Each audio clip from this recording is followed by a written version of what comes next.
Isang bagong bukas na tourist attraction na naging trending na naman ngayon. Preskong presko at hindi pa napupuntahan ng karamihan ng tao dito sa Dubai. Napakagandang view at agaw atensyon ang nagsisilakihang mga cactus sa parking ito. Tapusin mo ang video hanggang dulo kasi ituturo ko sa inyo kung paano mapuntahan ang lugar na to. Yala!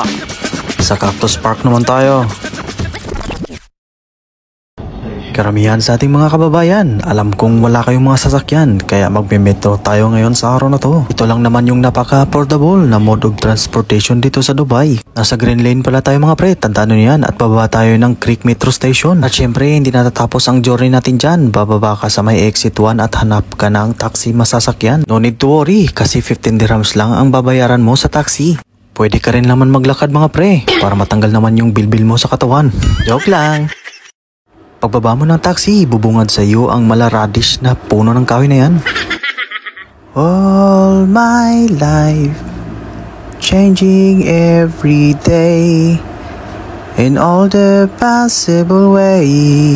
Uy, ingat kayo. Huwag niyong gamitin yung audio ko ha, baka makaka-copyright kayo. Uy pre, dapat nasundan mo yung mga sinasabi ko kanina ha, kung paano ka pumunta dito, kung saan ka sasakay at bababa. Baka maligaw ka pa at mahirapan kang hanapin mo siya. Hello.